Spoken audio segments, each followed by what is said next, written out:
Para X. The views expressed and the opinions given by the individual host and their guests do not necessarily reflect those of Para X, its affiliates, or its sponsors.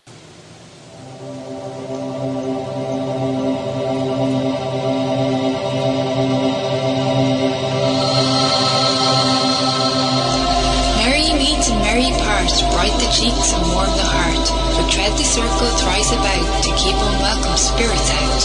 Abide within the law you must, in perfect love and perfect trust. Mind the threefold laws you should, 3 times bad and 3 times good. These 8 words the read fulfill, and ye harm none, do what ye will.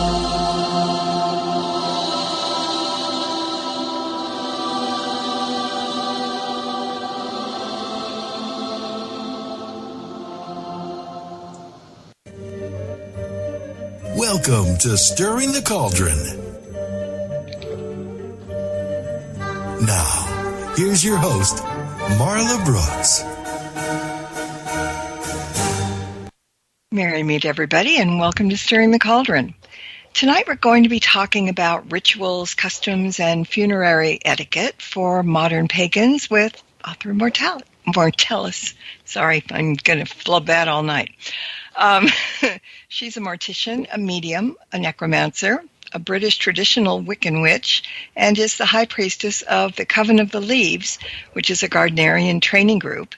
And we're going to be talking about her book, Do I Have to Wear Black? The book is a look at death and dying from the perspective of magical and pagan communities. Now, as usual, questions are always welcome from the chat room, so don't be afraid to ask. And also, don't be afraid to join us here in chat at paraxradionetwork.com. I can vouch for most of the regulars in here, and they don't bite. Well, okay, I'm lying, but anyway. Let's get started. Mortellus, welcome. How are you? Hi, good. Just a quick little piece of information. I go by they, them, and use high priestess rather than priestess. Oh, okay. Very good. I grab stuff when I get it, and sometimes it's not quite right, but, you know. That's what you're here for. You're here to correct me. I love it when I get corrected, because then I learn something, too. So, you know, I'm not one of those that get the bottom lip pouting or anything. I think it's such a wonderful, wide world we live in with so much variety, and it's great when we can sort of have those moments to just accept and be, I think. Mm-hmm. Exactly. You know, now I have to begin by saying that when I read through your book, and when I usually read through other people's books to prepare questions or comments to go along with the interview, the process is fairly easy. I mean, there are certain topics that just catch my eye, and those are the things that I will generally focus on. But this was different. I'd read a little bit and jot down a little note, then keep going. But before I even got halfway through the next thing, I was going back and changing what I thought was really good to chat about, because there was something better. And that went through the whole book. I mean, it made it more interesting, but in a way it was kind of frustrating, because now I can't share everything that I would like to in a short hour, but I'm really happy to have such an interesting and informative book to refer to. So thank you for that. Hey, that's what it's there for. I felt it was really a shame that we didn't have something to fill that need, and I set out to make it exist. So. Well, there was so much that I never even gave a thought to, that's what kind of makes it so neat. But also, I mean, I know you wrote the book for modern pagans, but there are a whole lot of things in there that are very helpful, and I think necessary information that non-pagans can use as well. I mean, you know, there are rituals and rites and ideas, and customs in each tradition that people can kind of grab up and, you know, it will be useful for them. There are even atheistic and even a set of Christian rituals for someone who might be in the closet and wanted something that was inviting to all. Yeah. Go ahead. I say often, I know that's something you're supposed to do as an author is really know who your audience is and talk to that audience. But I cheated a bit by speaking to so many different audiences, and I hope it was successful, but my goal was to make it a book that anyone could get something out of. And I think they will. As you said, there's just so many different things. Even if somebody picks up one specific thing that I'm going to talk about down the line, that anybody can do it. It's a really brilliant idea. But let me backtrack a little bit. Because it takes a special kind of person to volunteer at a hospice, and lots of people eventually wear out, both mentally and physically. But in your case, I mean, you did that. You were a volunteer, but being a volunteer in hospice was not enough to satisfy your deities or yourself. And then you went to mortuary school as the next logical step. I did. Another pursuit that takes a special type of person. How did all of this come together for you? I would just like to say I'm still volunteering for hospice, actually. I've been volunteering since 2001. Wow. But, yeah, like you said, it just wasn't enough to satisfy what the gods were asking of me. And, just continuing to listen and be responsive where I could to where I was being sent and where I was being called, that's always been really important to me. Yeah. As someone who died once, I was declared dead. I was dead for 8 minutes once, and feel like I was sent back with a purpose, and being alive is a gift that I was given. So I try and honor that gift by filling this need where I can. Yeah, well, that's kind of interesting that, sometimes things happen and it just snaps in our brain when they do. Bad things happen or learning curve happens. Sometimes that's what happens with various things. You think you're just coasting along, and then something will come up and kind of hit you up at the side of the head. And it's important to listen to the muses then, because then you know what direction to take, right? Absolutely. So the introduction to the book kind of explains why we need the book.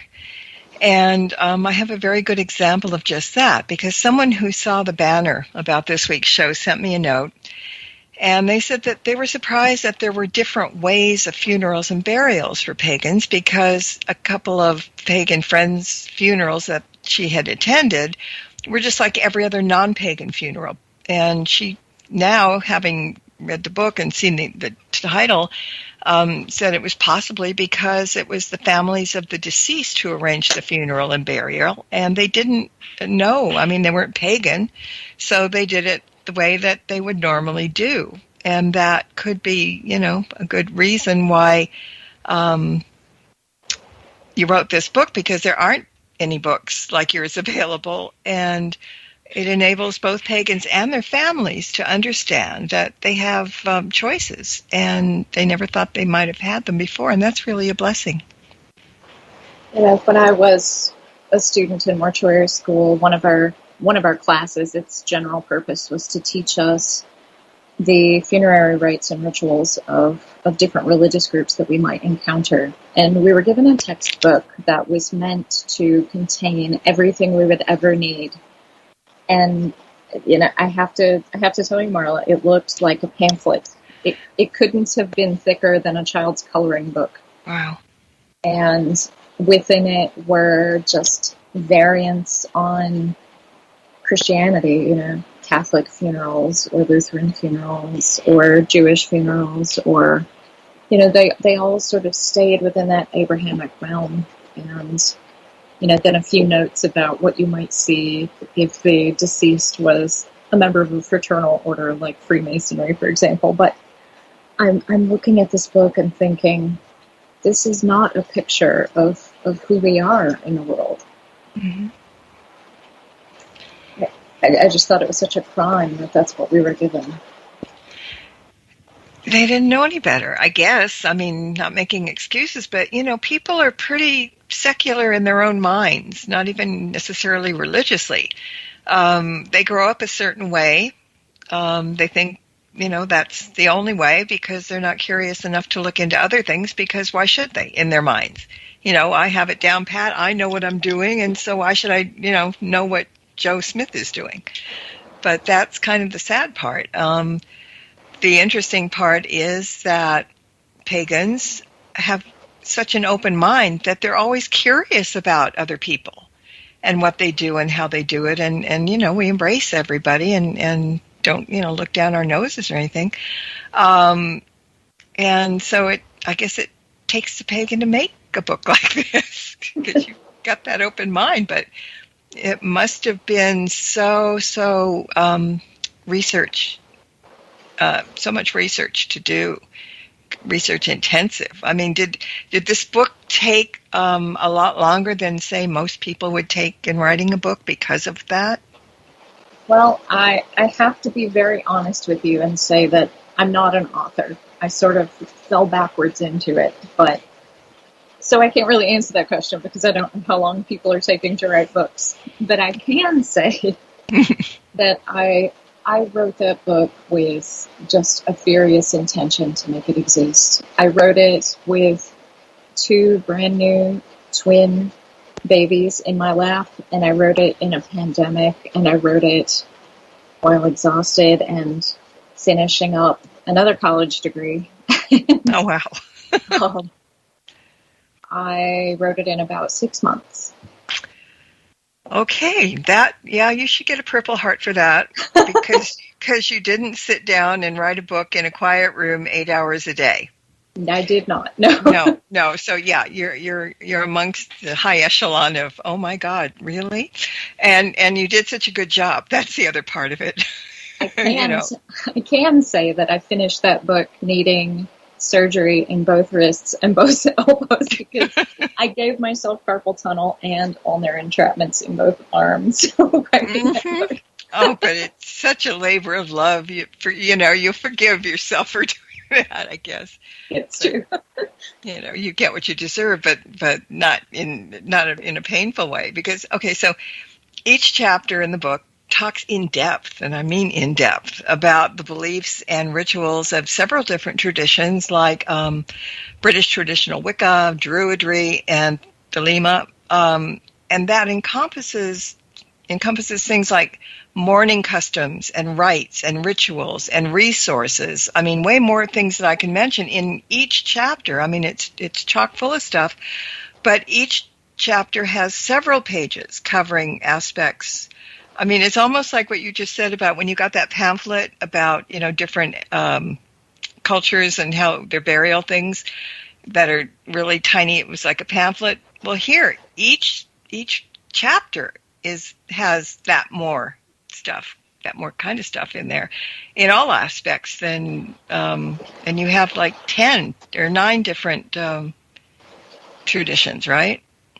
There's quite a few in there, and honestly, if I could have, I'd have written a book twice that size and had twice as many. But, there comes a point where you do have to choose. And I felt like that was the best and broadest picture that I could give up to a point without delving into cultural practices and, making sure that I was helping people within the funerary industry sort of see a wide picture of what these rites might entail. Is really important. It is. So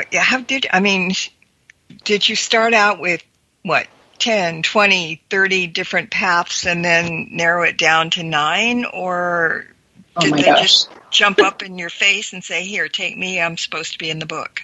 I mean, I must have had mountains of index cards. Like every time you see one of those movies with like the policemen and they've got all the like strings and thumbtacks. That was my dining room for a while. And I was so lucky to be able to work with so many different people who contributed to the book. I mean, definitely don't give me even half the credit because I reached out to just so many wonderful people in different traditions who gave me feedback and submitted bits of writing and bits of ritual, and just tons of people. If you look at the contributors section, who really brought it up to life. And the thing is, you knew who to ask. Sometimes I didn't. Sometimes that was hard. Sometimes. but you found it, and that's kind of amazing. Now, there's one chapter that contains a section called "Over My Dead Body." Can you explain that? I kind of liked it. So each of the chapters on different faith groups have an Over My Dead Body section, and several of the ancillary chapters on grieving and so forth as well. Mm-hmm. Those pullouts were meant particularly for people within the funeral industry who may have picked up this book or been given it as a guide to how to serve families in those groups. So it delves a little bit into just basics about how the body should be casketed, or what their needs or lack thereof in terms of embalming and body preparation might be, what they might prefer for flowers and funeral layout and that sort of thing. Yeah, that's why it's so comprehensive, because of all it's good for the trade, it's good for pagans, it's good for non-pagans, but you've got so much in there that everybody can pick from and learn from. And I hope the mortician industry mortuary industry uses that as kind of a textbook instead of that little pamphlet, because I was also thinking, how difficult is it to find a mortuary who can take the needs of the people that may be something that they're not accustomed to and do a funeral without something like that? I have to say that it has been my extreme pleasure that in the last couple of months, 2 different mortuary sciences colleges, including my alma mater, have picked up the books as required reading as part of their curriculum, and I was asked to create a series of lectures going over pagan faith practices that would become part of the curriculum for students, and that has given me so much joy. I can't even begin to express that. Yeah, well, I've never heard of a lot of these things. The first time I even heard about a green burial was someone who owned property, and they had a casket that was biodegradable, and they put their mom in the casket, no embalming or anything like that, just totally natural, and then planted a tree over the casket so that she was giving back to the earth. And that was the first I ever heard of anything that was, pagan related, and I thought it was wonderful. That's funny, too, because that would have been such an ordinary way to respond to death in, say, as recently as the 1950s.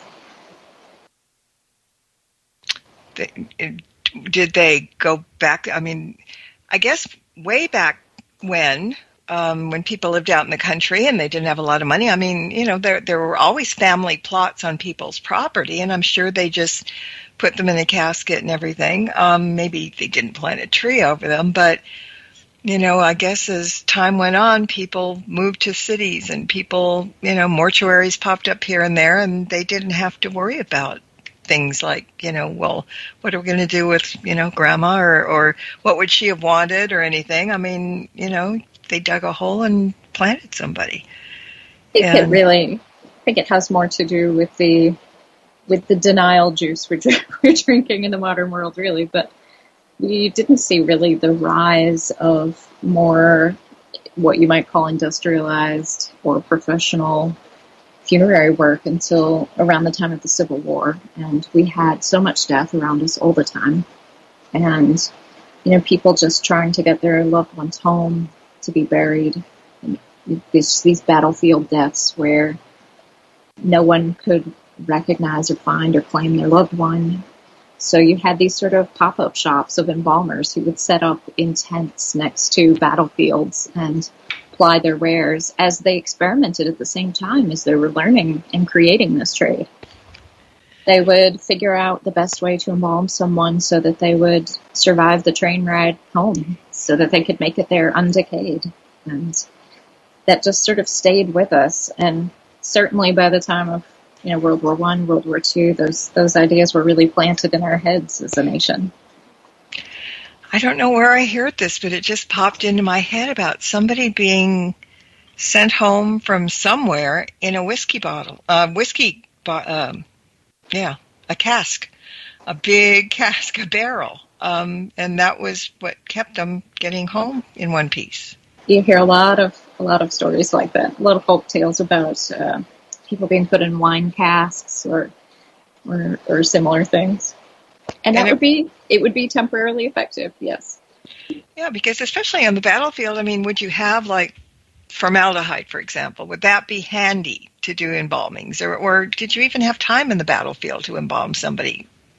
I mean, it was crazy, huh? For example, we didn't use aldehyde-based chemicals for embalming until relatively recently, really. During the time of the Civil War, we used arsenic-based solutions, which is where we hear all those statistics about the environmental dangers. Most of that groundwater pollution is a byproduct of that era, actually. Oh, wow. I guess you use what you have on hand, and yeah, that's kind of crazy. Now, some of the customs from the various paths that you have listed won't resonate with everybody, but there are so many. So in your research, have you found, even though they're so different in many ways, have you found a common denominator between them all? I think that the commonality that I have seen between death in any culture, in any faith practice, modern or ancient, is always going to be food. There's always that connection between giving and receiving food, sharing a meal together. Those kinds of things just sort of speak in a very honest and humble sort of way to everyone. I really do think food is the language of our grief. Mm-hmm. And grief is something that everybody goes through no matter what. I mean, you know, whoever you are, grief is part of life. And everybody grieves differently. I mean, there's no textbook on grief, and, you know, they take their time. But, yeah, that too is a common denominator. I mentioned a while ago about some information that non-pagans can greatly benefit from this book. And we've got like 7 minutes before we go to break.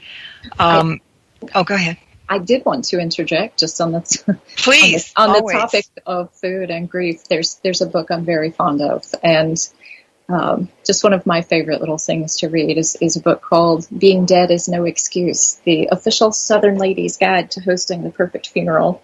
And it's just this wonderful cookbook collection of common funerary foods. And there's just so many surprising and just heartwarming little things to be found in it. It's just this wonderful little book. Oh, that's great, because, you know, I mean, that it is. You're always cooking, bringing a casserole to somebody's house so they don't have to cook for a week. And pretty soon you have like 87 casserole steaks stuck in the kitchen and you don't know what to do with them.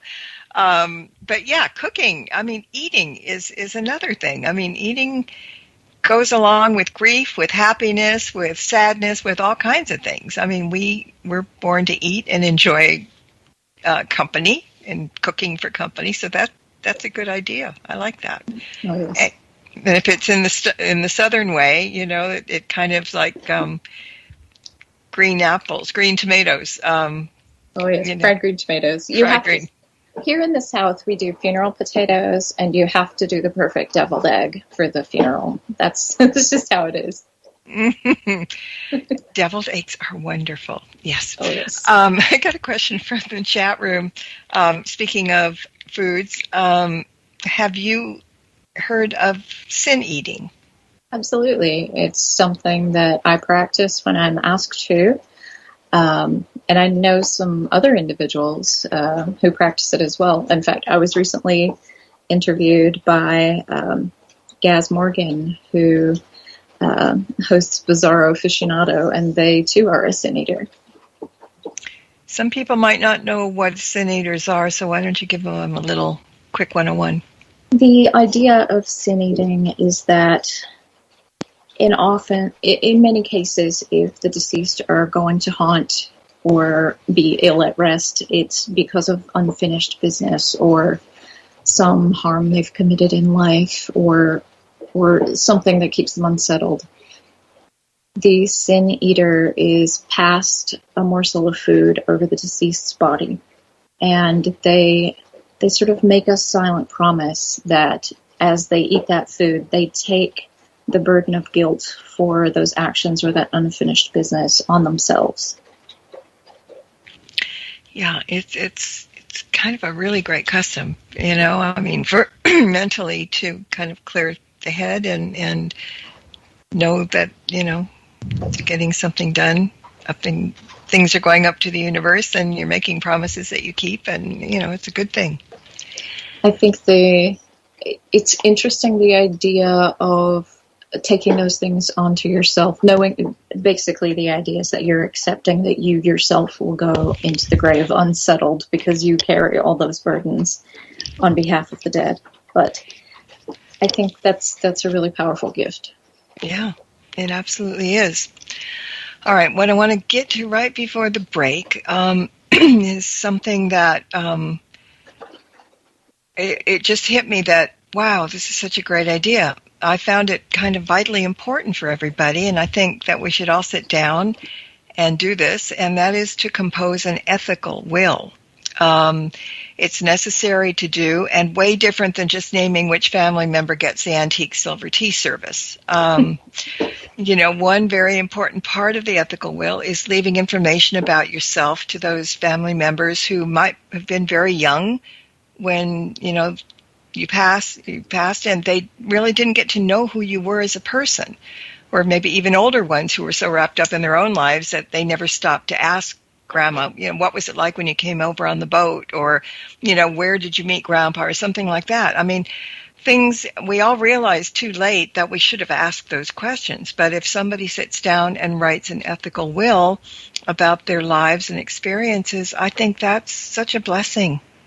It's certainly not an original idea of my own. It's something you see quite a lot in Jewish communities, but it appears in the Bible quite a bit, and some Christian sects practice it as well. But just that idea of taking down the emotion and the feeling and the stories of who you are, for better or for worse, the way you want them to be told to the next generation, be it through journaling or sharing that favorite recipe, or saying why you chose this certain person for the silver tea service. Mm-hmm. These things can be really powerful, and I think particularly for people that use such words to define themselves as witch, that's a very strong word, and we might know what it means to our family today, but what will it mean to your great-grandchildren or great-great-grandchildren when they hear this ancestor was a witch? What will that mean to them if you don't take a moment to tell them?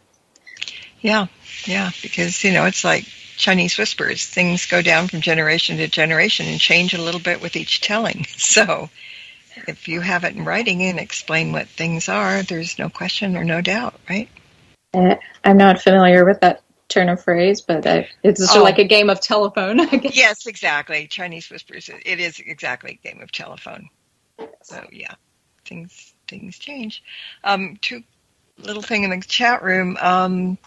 Somebody wrote, eating post-funeral meals of everyone at the funeral is fine, but don't bring the leftovers home. A little superstition. And how you had a death in the family. You don't visit others, because that would bring death to other people's homes. Those are certainly very culturally specific and very particularly faith-based. Mm-hmm. In some cultures, taking food home does have particular blessings associated with it, but for others it would be very taboo. Visiting others is a less common idea, but you will see more of a request that people not visit the bereaved for a certain amount of time, particularly in Hellenistic practices. There's a request that you not visit the family for 24 hours after the burial so that ritual cleaning can be done. Mm-hmm. Or, it's everybody, like in our house, what did they do? Put a cover over the mirror. Couldn't look at the reflections. That was the thing. Or, washing your hands outside before you go in and stuff. There's so many different cultures and so many different ways of doing things that just talking about that could fill a whole hour, Oh, certainly. Mm-hmm. But we're going to go take a short break now. So everybody don't go away, and we'll be back shortly. Don't go away. There's more Stirring the Cauldron with Marla Brooks right after these important messages.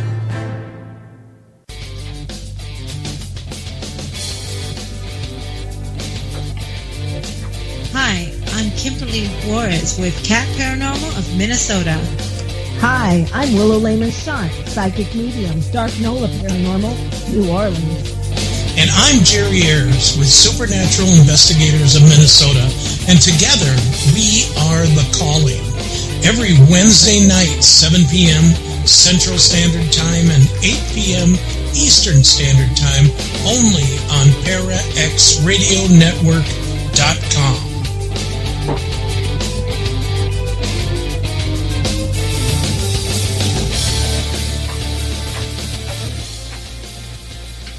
Hi, this is Marla Brooks from Stirring the Cauldron. Thursdays are a great night on the ParaX Radio Network. On the first and third Thursdays of the month at 8 p.m., it's Tango and Friends, hosted by Bruce Tango. And on the alternate Thursdays at 8 p.m., tune in to Stirring the Cauldron, the archive podcast. Every week at 9 p.m. Eastern, join me on Stirring the Cauldron Live. And then at 10 p.m., stick around for New Aeon Now with Lily Alley, Davron Michaels, and Christine Matza. Finally, to round out the night, join Dr. Kelly Renee Schutz on the Paranormal Encounters podcast. All this every Thursday, right here on ParaX. Missed an episode of Stirring the Cauldron? Then be sure to check out marlabrooks.com and check out the archive. And while you're there, check out Marla's weekly Witches Oracle card reading. Explore the site to find many great resources, such as information on tarot, oracle readings, metaphysical consultations, and links to all of Marla's books. That's marlabrooks.com. Welcome back to Stirring the Cauldron. Once again, here's your host, Marla Brooks.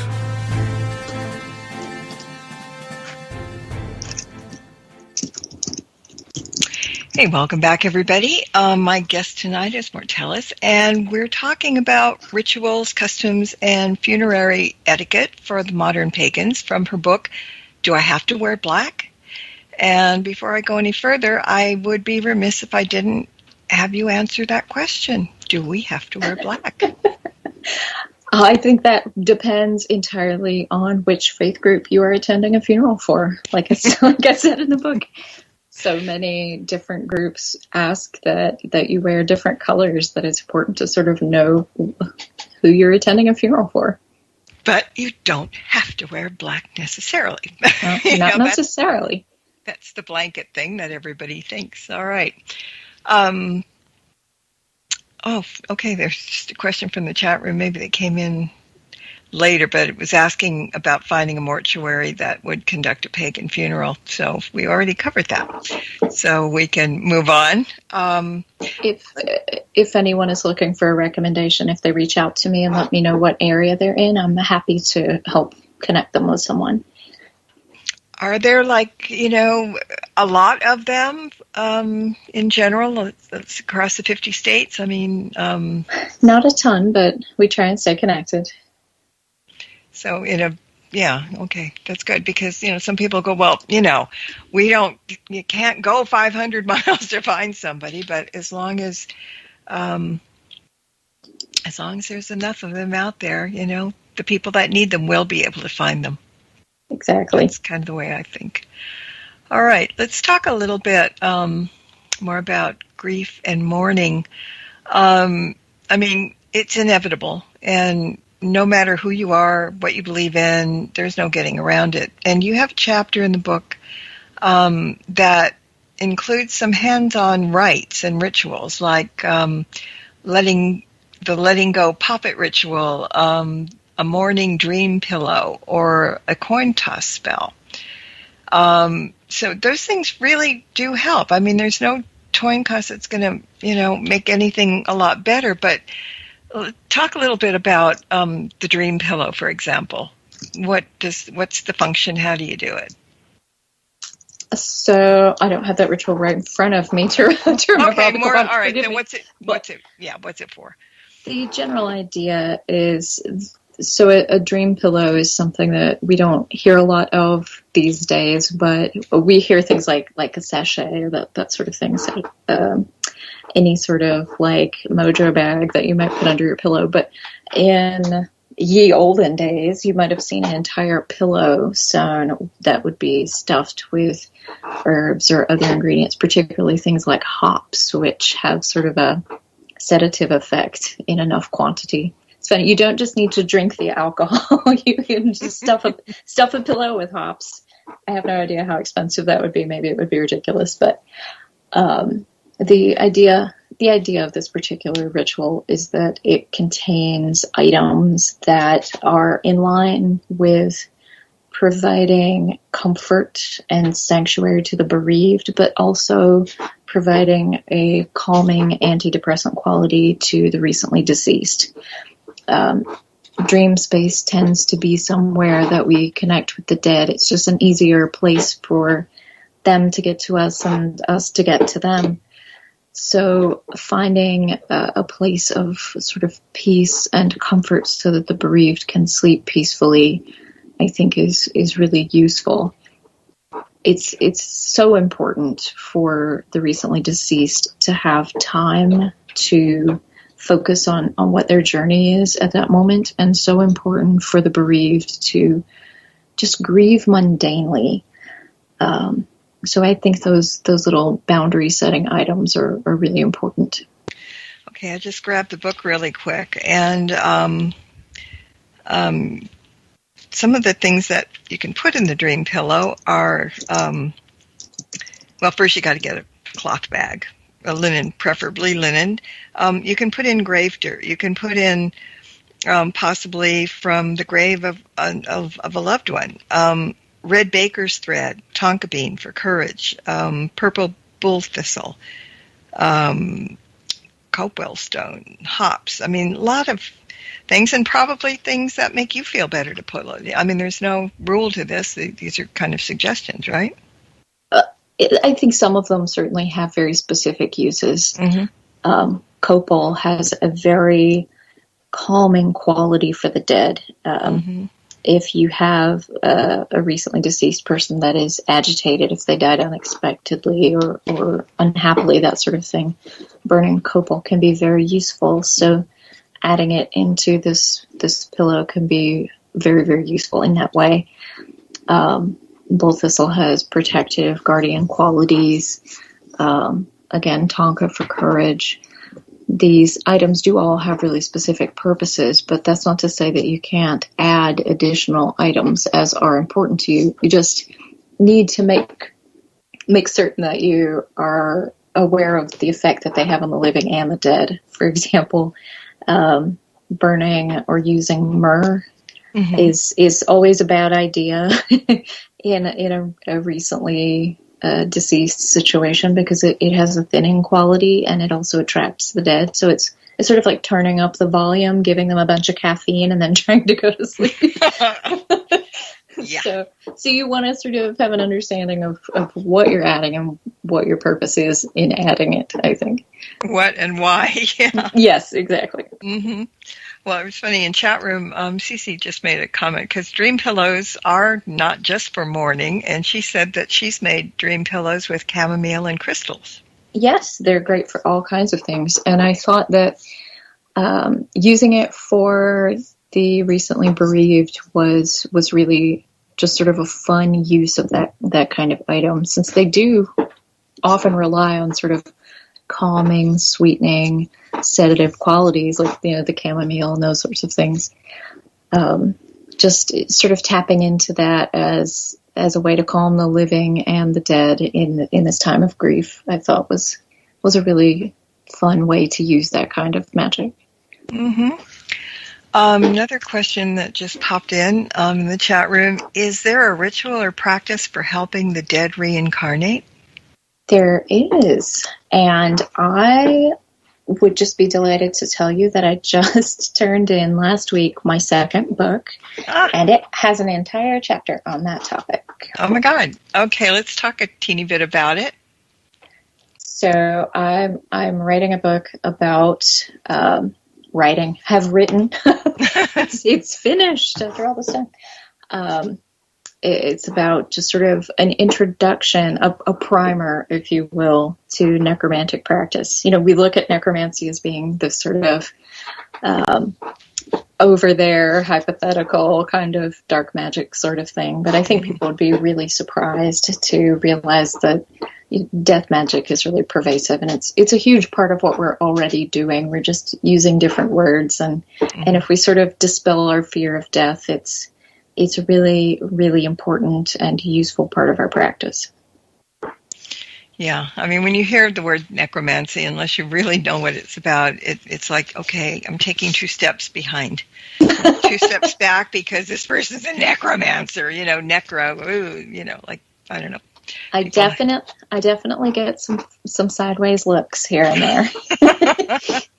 And I think, you know, wearing a pentagram and getting sideways looks is bad. Probably necromancer is just a teeny bit worse.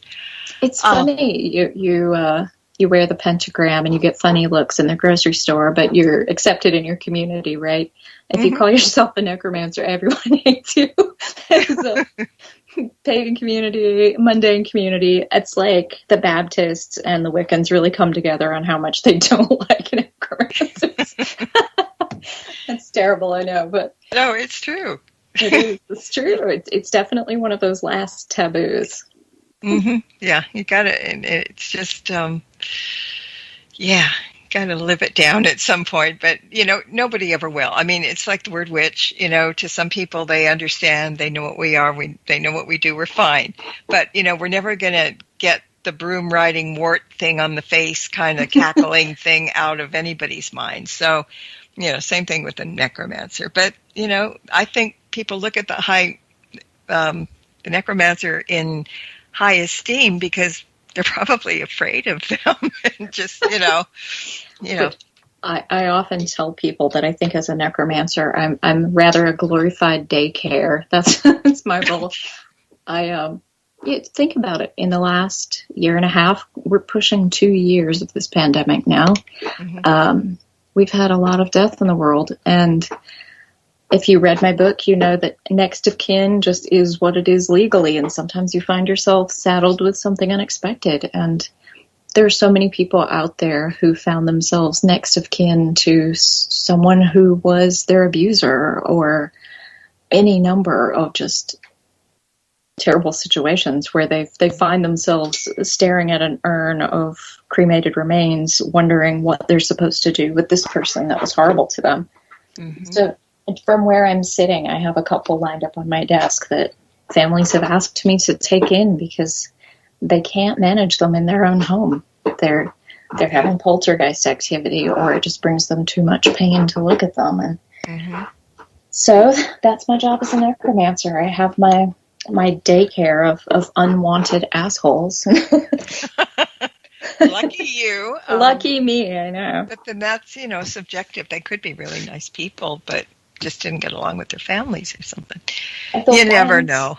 The ones on my shelf were all incarcerated at different points for things they perpetrated against their next of kin. So there you go. Okay. Yes. So we know they were not nice people.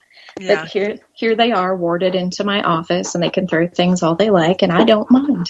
So good. I like that. Speaking of kind of neat, unfriendly people, the chapter on the underworld that you have probably, I'm guessing, was one of the most difficult to write, because unlike the others, you can't just do a ton of research and come up with a definitive answer about the other side, life after death, heaven and hell.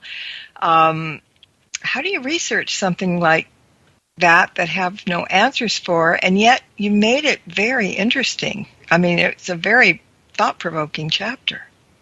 It's definitely my favorite chapter in the book, but also the one I hate the most. Like I said, I did die once, and the circumstances were not wonderful, and I'm definitely not I'm definitely not going to put myself through talking about that tonight, but you can No. go read the book or listen to a different podcast I've told the story on. But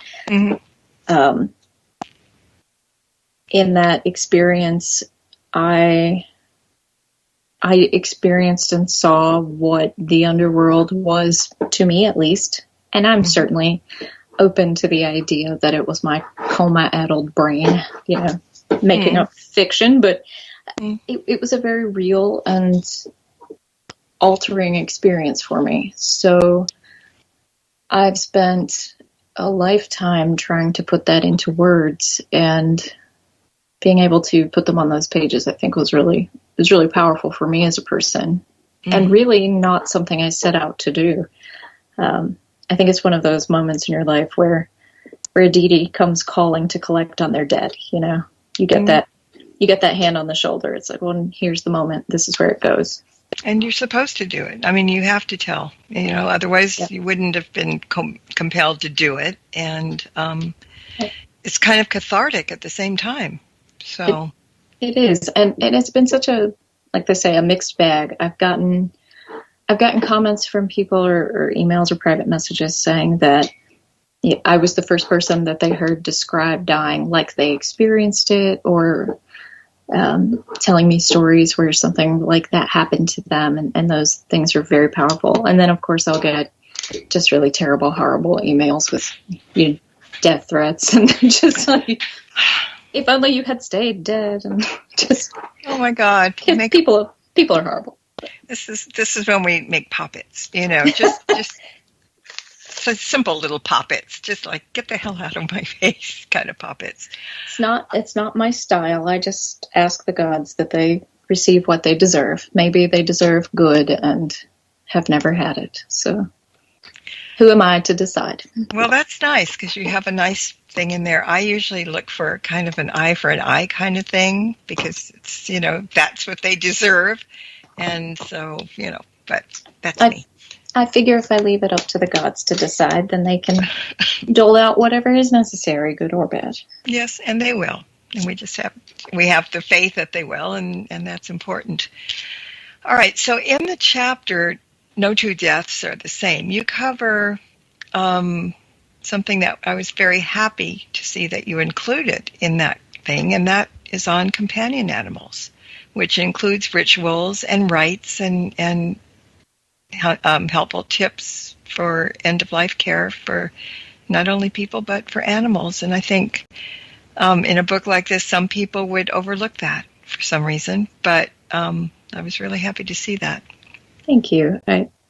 My family has always had animals, either agricultural animals or what you might call pets. I found myself disliking the term pet as I researched for this book, so I've almost trained it out of my language, because I never thought about the fact that it sort of implies this form of ownership and subservience that could lead us to have a dismissive attitude about what their role in our lives has been. And these animals are companions. They're part of our family, and they deserve to be treated as such. And we know psychologically that human beings respond to the death of an animal in their life no differently than that of a human death. And yet we deride people when they need time or space for that grief. And I think it's long past time that we took a hard look at that and thought differently about it. Yeah, it was really important that you wrote that, and yeah, it made me smile. So did some of the other parts of the book. I smiled a lot, and I learned a lot. I scratched my head a lot and said, "Oh, why didn't I know that?" Because it just seems so common that I didn't.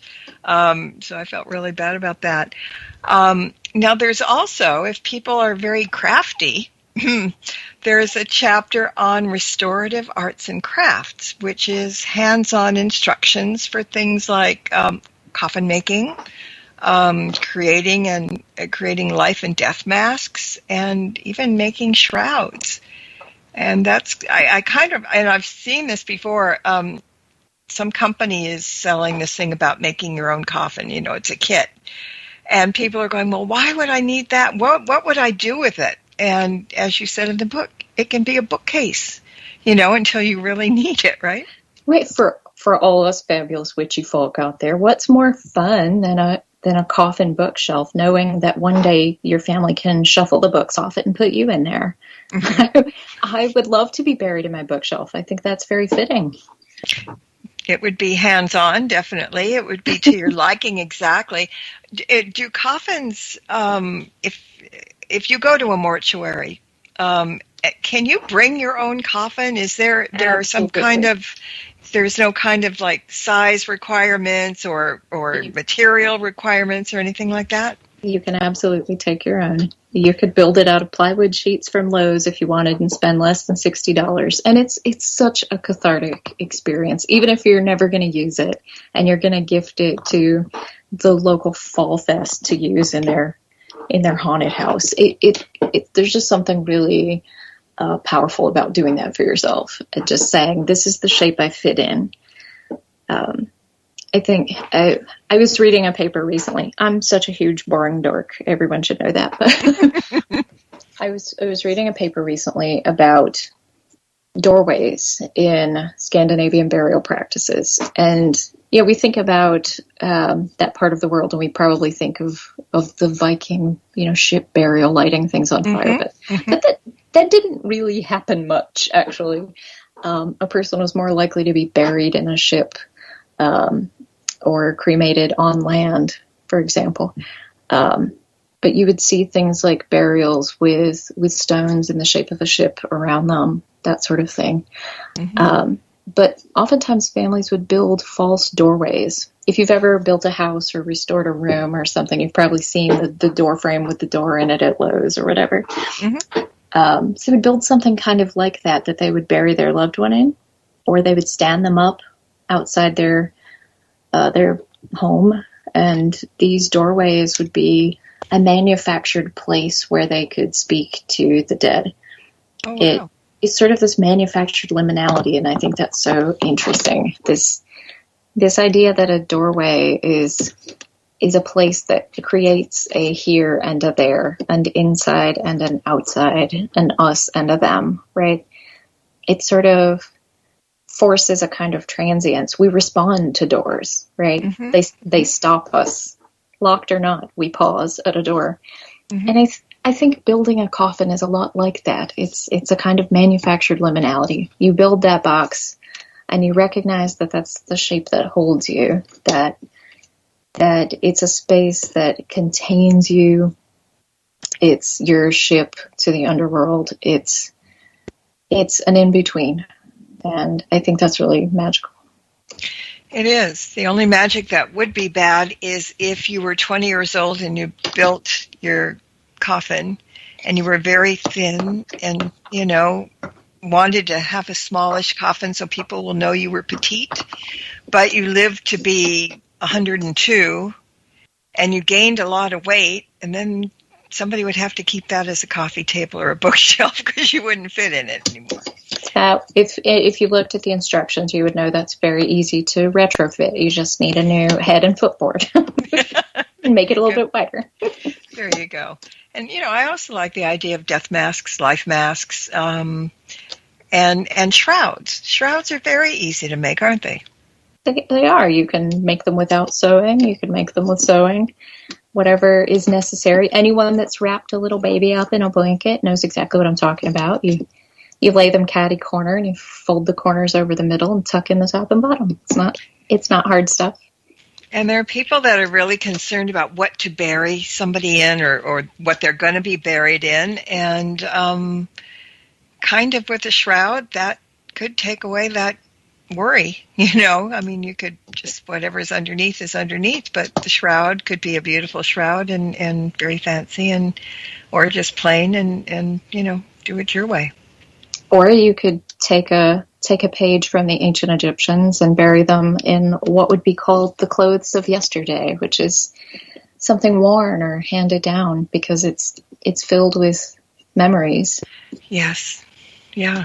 No, that's a great idea as well. All right. We've got a couple of minutes left, peeking at the clock, and I want you to give out your website information where people can subscribe because you have news and updates, you have events, you have a blog, and people can check out the store, which has so many wonderful things, like candles and oils and incense and spell kits and items to use in spell work, like grave dirt or coffin nails or ghost water. I don't know what ghost water is. Can you quickly tell me what that is? Well, I will say, just for the record, that I'm super bad at what I call the used car salesman routine. I know. I'm so bad at that. My website is www.mortellus.com. If you search Mortellus or A Crow and the Dead, you'll find me basically anywhere except TikTok, because I'm like 1,000 years old and I don't understand it. So I'm not on there.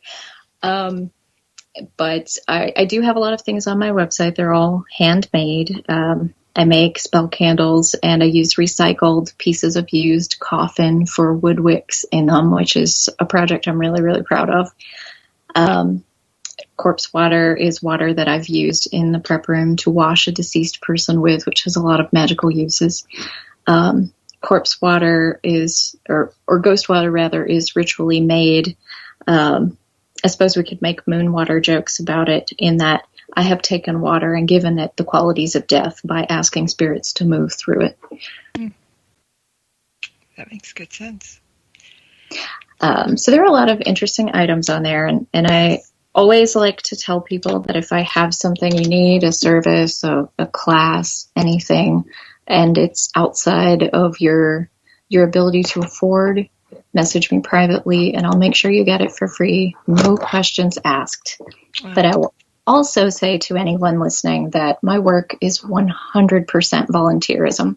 I am not what you would call employed, and I don't receive any royalties for my work at this time writing. So I am absolutely fully supported by donations and sales on my website. So if you want to support the work that I do, there's a little link in my link tree and in the header of my website where you can donate through my PayPal or buy something cool from my website. Yeah, because there's a lot of cool stuff there. Honestly, there is. So now we know that you're going to have to come back when your Necromancer book comes out. So I'm giving you fair warning. I will be knocking at your door or sending messages through a portal to ask you to come back. We'll get one of those freestanding doors. There you go. Carry it up to the lawn. Yeah, that'll work for me. So thank you so much for sharing the book tonight. And you just got a compliment in the chat room. She said, I thought this would be a grim and depressing topic, but it wasn't. Oh, I don't think death is very grim at all. I'll leave you with this thought. I think that magic that we do that's about life is always going to be about walking clockwise around a circle, marching toward our inevitable death. But necromancy, death magic, it always functions on reversals, which means turning around and looking at the life we've been given, looking at birth and youth and the joys of the here and the now. So I don't think death is very grim at all. Well, thank you for sharing. And like I said, I really enjoyed the book. It made me think. I learned a lot. And want to also thank everybody who's listening in, whether they're on podcast or live or whatever. And until next time, everybody, blessed be and merry meet again. Good night. Merry part. This has been another edition of Stirring the Cauldron with Marla Brooks. Be sure to tune in next week at the same time for another great guest and more fun. Any rebroadcast or other use of this program without permission is strictly prohibited. Copyright 2009.